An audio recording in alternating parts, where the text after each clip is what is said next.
You took your first breath, opened your eyes, and began your journey. But have you ever wondered what existed before that? Where were you before you were given a body? Before you were given a name? Before this life began? Edgar Cayce claimed, "The soul is not born at the moment the body appears. It comes from another world, a space beyond time, a place where intentions, connections, and karmic lessons are born. There you already knew what you would go through. There you chose your parents yourself. You agreed to pain, joy, and challenges yourself.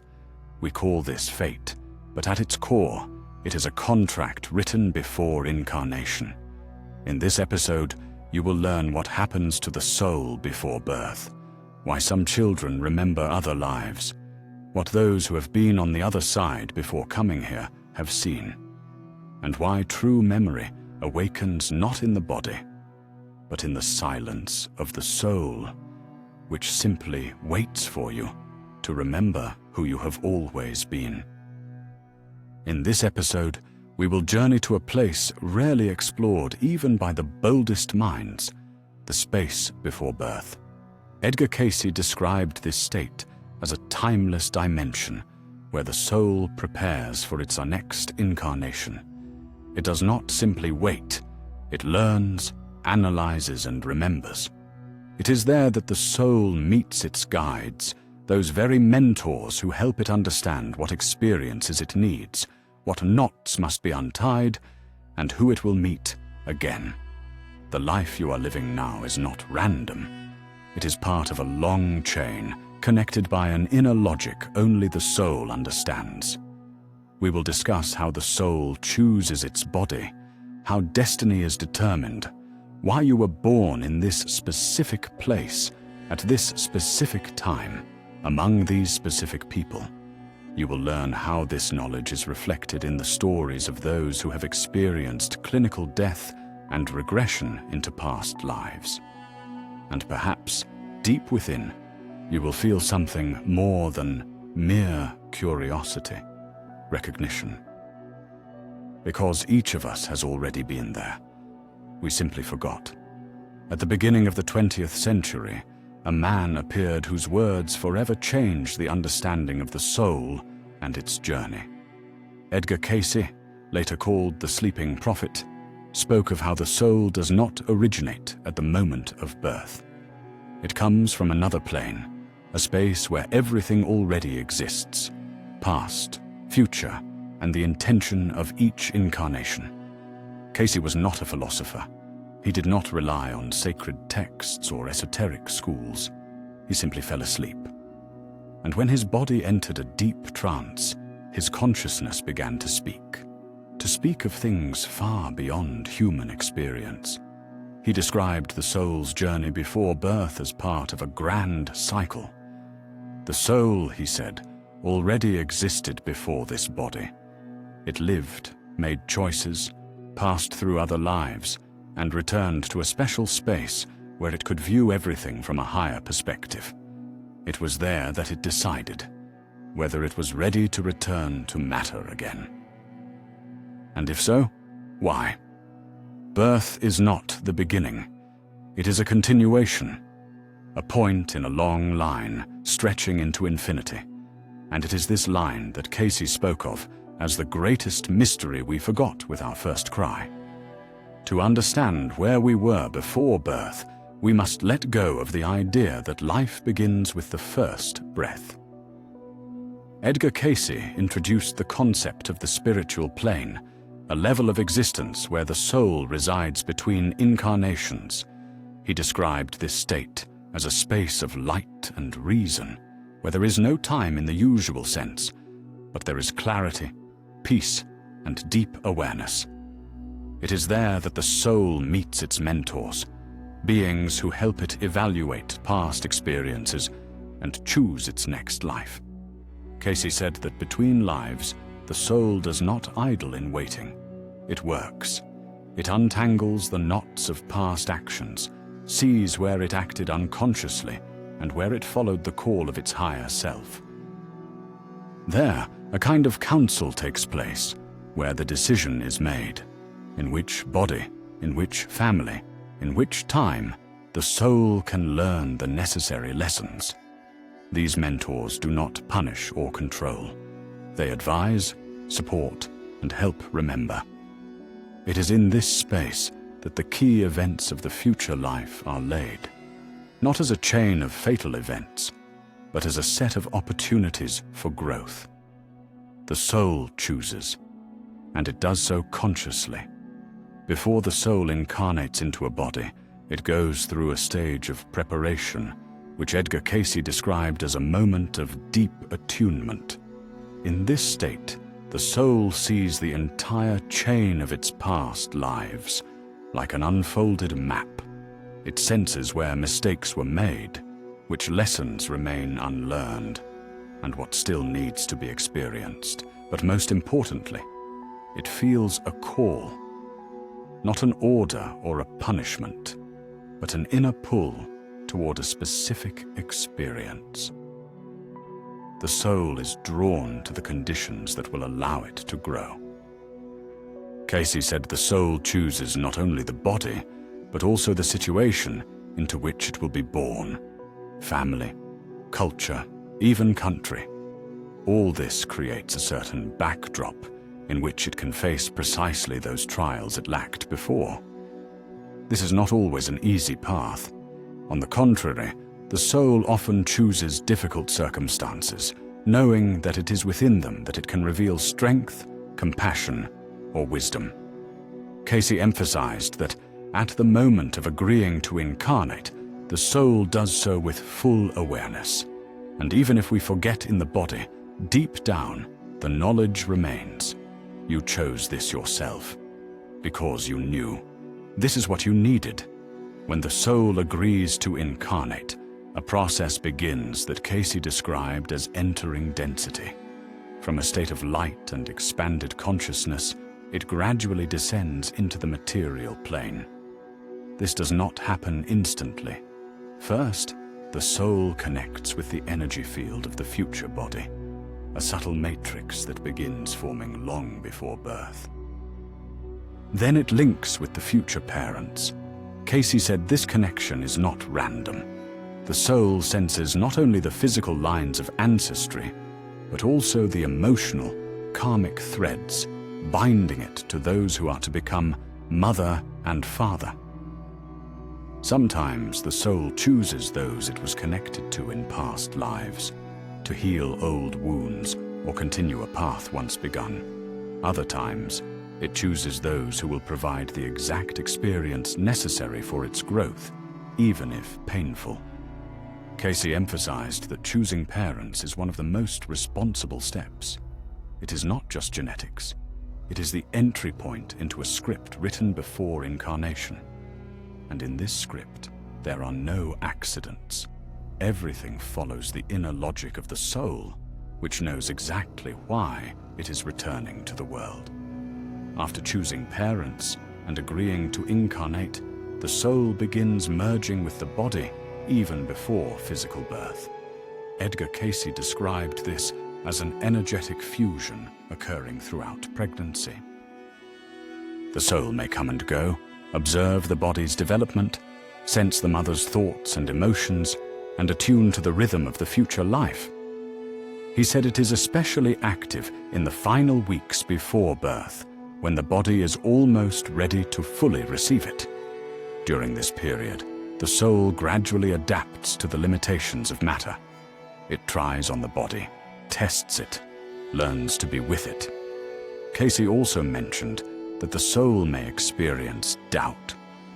Sometimes, feeling too much fear, pain, or an unfavorable environment, it may delay final entry. But once the decision is made, at the moment of birth, the final binding occurs. The soul fully enters the physical plane, and earthly life begins. From that moment, everything is forgotten. Knowledge is erased, so as not to interfere with the experience, but a deep sense of mission remains, and it manifests in inexplicable urges, recurring situations, and an inner feeling. you are here for a reason. When the soul enters the body, it passes through a veil that erases memory of its true nature. Edgar Cayce said, "This is not a mistake or a loss, but a necessary condition for genuine experience." If a person remembered everything, who they were, what they chose, why they came, the choices made in the body would lose their value. Forgetting allows the journey to be taken sincerely. It makes every step real, but the soul does not lose itself completely. Its voice remains, even if barely audible. It speaks through intuition, through strange attractions to people, through feelings that you've known someone before. Cayce emphasized that the soul sends signals from the earliest years. This is why young children sometimes remember other lives, speak of places they've never been, or act as if they've lived for decades. Over time, these memories fade, obscured by logic and learning. But if a person begins to search, to listen, to ask questions, the knowledge can return. It has not disappeared. It is simply waiting for you to be ready to remember who you truly are, before the name, before the body, before birth. According to Edgar Cayce, the soul not only chooses the body and family, it also lays down key points of the future life. This is not a strict script, but a kind of route where there is freedom, yet also knots that must be passed. Cayce called this a spiritual map, created based on past experience. On this map may be events, encounters, even trials that seem random, but were prepared in advance. The soul does not plan every detail. It chooses themes. For example, themes of forgiveness, humility, responsibility, love, or loss. And through these themes, the entire path is built. A person may reject the task, stray from the path, or get lost, but key moments will return them to the journey. This is why, Cayce believed, the same situations often repeat in life. This is not punishment. It is a reminder. The soul says, "You have not yet understood, lived, or revealed." And it returns the person to the lesson until it becomes conscious. To understand this is to stop feeling like a victim of fate, to begin seeing meaning in difficulties, and to remember that all of this is your own choice before birth. In the space between lives, the soul, according to Edgar Cayce, is not idle. This is not empty waiting, but an active, meaningful period filled with deep inner work. There, in the invisible space between incarnations, it analyzes past actions, observes the consequences of its choices, and feels how its decisions affected others. This is not accompanied by judgment, only clarity. Guides, mentors, and elder souls are present, helping to view what was lived without illusions. And it is in this state that the soul begins to understand what was done unconsciously, and what?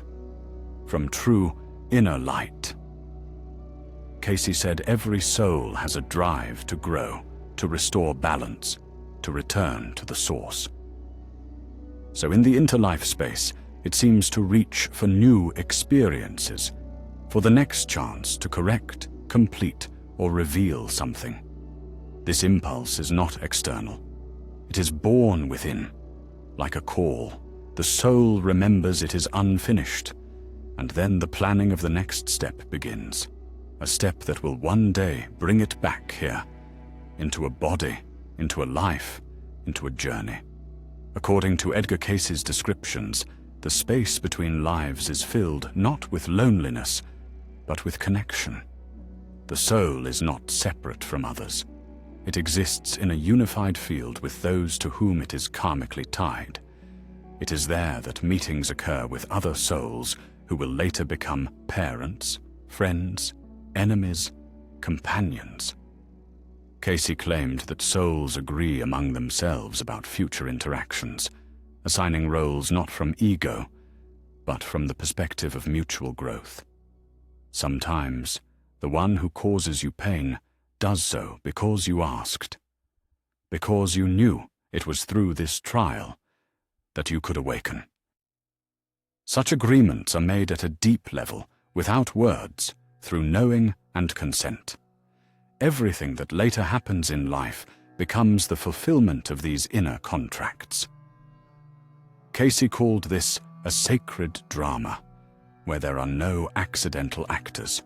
Each plays their role, even if unaware of it. Understanding this connection changes how we see people. You stop seeing an enemy as a threat and begin to feel, perhaps they were with you before and have come again, so you can truly become yourself. There are cases when the soul refuses to incarnate. Edgar Cayce described such states as temporary phases when the soul feels fatigue or unreadiness for the next experience. It may remain in the spiritual realms longer than usual, in a state of contemplation and recovery. Sometimes the reason is an overly difficult past experience, a failed incarnation, where the soul lost part of its connection with the higher self. During such periods, mentors and beings stay with it, helping to restore inner light and heal damaged layers of consciousness. Cayce emphasized that even refusing incarnation is not a mistake. It is a pause for deep understanding. But there is another side. Souls who, on the contrary, strive to incarnate too soon, too often, without completing inner work. Such incarnations often lead to chaos, loss of meaning, and difficult life scenarios. Therefore, before birth, everything is carefully weighed. The soul assesses not only its readiness, but also the world's readiness to receive it. Because each life is not just a movement into dense reality. It is a choice to be fully. Sometimes, preparing to incarnate, the soul receives one final gift, a moment of absolute clarity. Edgar Cayce called this touching the source. It is a moment when the soul fully realizes its essence, remembers all it has been, all it has lived, and where it is going. Such an experience cannot be described in words. It is like a flash of light where all questions vanish. It is in this moment that the soul agrees, not out of coercion or duty, but out of love. Love for growth, for truth, for the very process of being. And then it goes, into flesh, into forgetting, into the difficult yet precious experience. At the moment of birth, this clarity fades. It does not disappear but retreats inward, so as not to interfere with the game, not to disrupt the path. But its trace remains. It manifests as a longing for something unknown, a search for meaning, a quest for self. Cayce said it is this that the soul calls to, remembering. And when a person begins to hear this call, the knowledge that has always been with them awakens within. Before birth, before the body, before the name, because the soul loses nothing. It simply waits for you to remember again. Edgar Cayce believed no soul comes into the world by chance. Each incarnation is an act of consent, inner choice, and profound purpose. Even if a person lives in suffering, mistakes, or doubt, their soul still knew what it was doing. Because it is through dense matter, through pain, love, disappointment, and discovery that the soul reveals what cannot be known in timeless light. Earth is a school, and life is a lesson chosen voluntarily. Understanding this changes everything. You stop feeling like a victim of circumstances. You begin to see each day as a reflection of your own choice. Cayce said every person can remember where they came from, not through the mind's memory, but through intuition, through conscious presence, through inner silence. When you pause and listen, not with your ears but with your soul, something ancient, strong, and familiar begins to emerge. It is the voice that spoke with you before birth and will speak after death, because the soul is not the result of life. It is its source. And the journey home begins with the question, who was I before I became myself? What if everything you thought was the beginning was actually a continuation? What if birth is not the first step, but a return to a game you once started? Edgar Cayce said the soul is a wanderer in time, ageless wisdom, a spark that never goes out. And wherever you find yourself, in whatever life, body, or situation, you chose it all once, not as punishment, but as an opportunity to remember, to unfold, to become more than just a human. The great secret is that you have already been before the name, before the body, before the first pain. And you were not alone. There, beyond the veil of birth, guides and mentors were with you, reminding, you are not walking into darkness, but into a lesson. Perhaps this is why an elusive longing lives within us, for a home we do not remember but always sense. And if in silence you ever ask yourself, where did I come from? The soul will answer. Not with words, but with a knowing calm. Because before birth, you already knew everything. You simply agreed to forget, so that one day you could truly remember. Each of us enters this world not empty-handed, but with a baggage that cannot be seen, yet can be felt. The soul carries knowledge, choice, intention. Edgar Cayce showed that we are not random, not forgotten, not lost. We are participants in a grand journey that began long before the first breath. Perhaps this is why you sense there is something more to life. That meaning hides behind events, that growth hides behind suffering. You did not appear by chance. You chose to be here. And everything you seek, answers, peace, purpose, already lives within you, just beneath the layer of forgetting. If this episode helped you touch this feeling, like and subscribe. Write in the comments, do you believe the soul exists before birth? Or have you ever felt you've been here before? Share. Because perhaps your story is someone's point of awakening. And ahead lie many more mysteries waiting for you to remember them. After everything, and before everything.